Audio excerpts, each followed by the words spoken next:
Hello, నేను మీ CS రావు. ఆంధ్రప్రదేశ్లో రాబోయేటువంటి ఎన్నికల్లో ఏ పార్టీకి ఎన్ని సీట్లు వచ్చేటువంటి అవకాశం ఉంది అనే దాని మీద వైబ్రెంట్ ఇండియా ఒక సర్వే చేసింది. అయితే దానికి గ్రౌండ్ లెవెల్లో ఉండేటువంటి సిచ్యువేషన్స్ను కూడా చెప్పడం జరిగింది సైంటిఫిక్గా.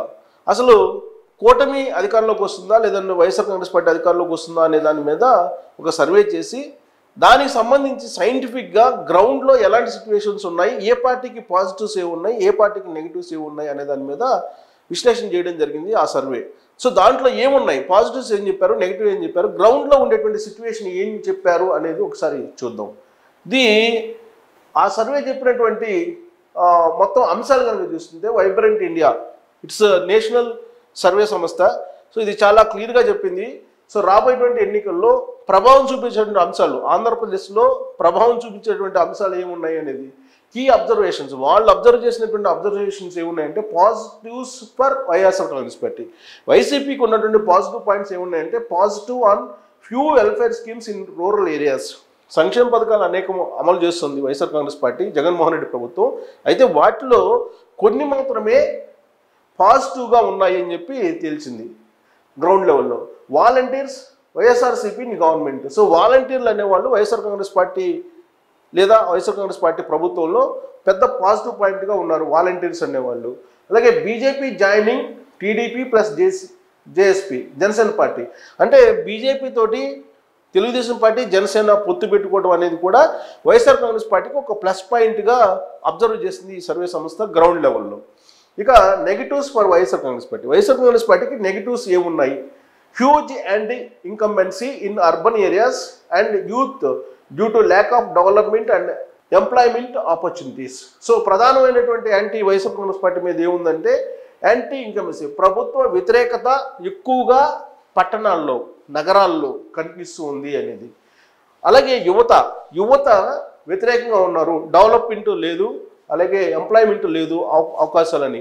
ఈ వ్యతిరేకతకు కారణం ఏంటంటే గతంలో కూడా నేను విశ్లేషణ చేయడం జరిగింది. ప్రధానంగా జగన్మోహన్ రెడ్డి 2019 ఎన్నికల ముందు ఆయన కాలేజీలకి యూనివర్సిటీలకి వెళ్ళి ప్రత్యేక హోదా ఒక్కటి మాత్రమే సంజీవిని, ఆంధ్రప్రదేశ్కి ఉద్యోగాలు రావాలన్నా పరిశ్రమలు రావాలన్నా అని చెప్పి ప్రత్యేక హోదా నేను తీసుకొస్తాను, కేంద్ర ప్రభుత్వం యొక్క మెడలు వంచి అని చెప్పి చెప్పడం జరిగింది. అప్పుడు ఆ యూత్ యొక్క ఏజ్ ఆల్మోస్ట్ టీనేజ్లో ఉంటారు. ఇప్పుడు వాళ్ళు పట్టభద్రులై బయటకు వచ్చినారు. ఆ రోజు జగన్మోహన్ రెడ్డి చెప్పినటువంటి మాట వాళ్ళకి బాగా గుర్తుండి ఉంటుంది, ఫిక్స్ అయిపోయి ఉంటారు.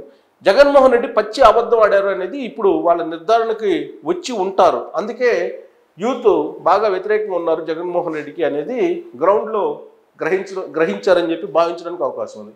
ఇక dissent in government employees, small and medium business, self employed, middle class. So middle class అనేది ఒక పెద్ద సెక్టర్.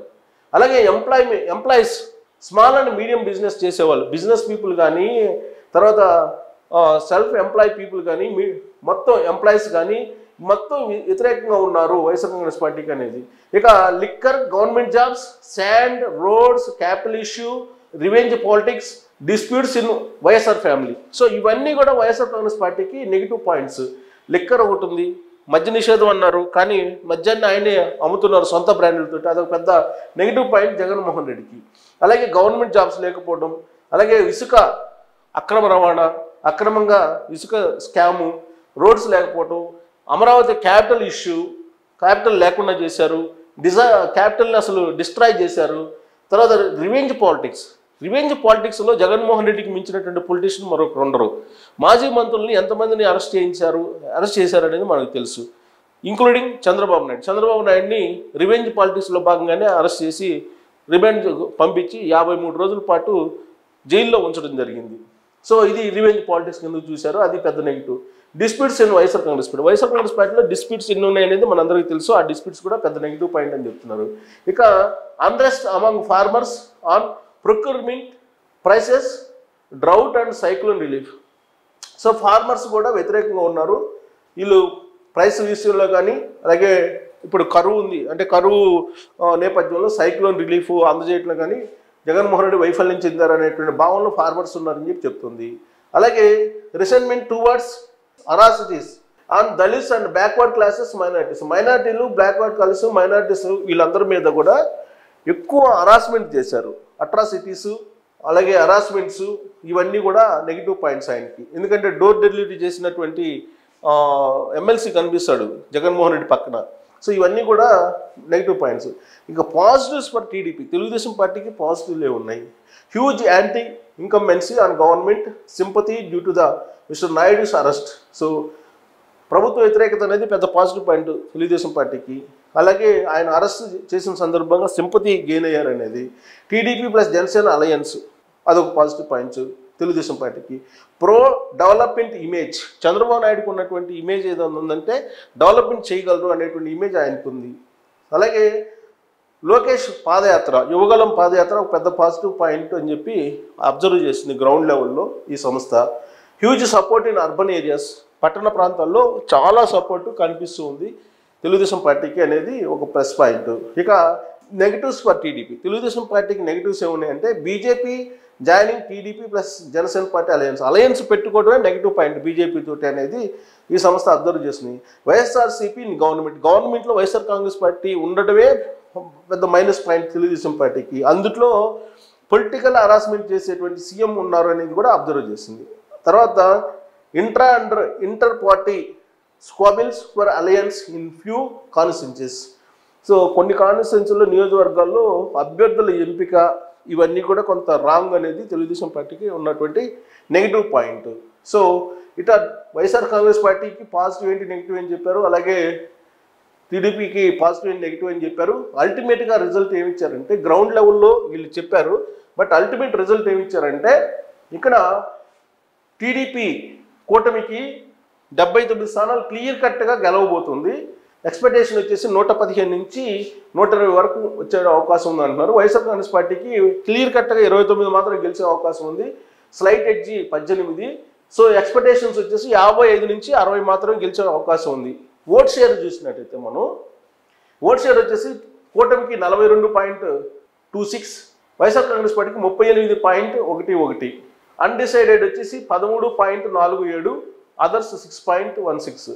సో ఇక్కడ మనం చూస్తే కనుక ఈ ఓట్ షేరింగ్ వచ్చేటప్పటికి ఈ సర్వే కొంత చాలా ఎడ్జ్ తీసుకుందని అనిపిస్తుంది. ఎందుకంటే సేఫ్ సైడ్గా తీసుకుందా ఏంటి అనేది. ఇప్పుడు అన్డిసైడ్ అదర్స్ అన్డిసైడ్ అనేది 13.47 ఉంది, అలాగే అదర్స్ 6.16 ఉంది.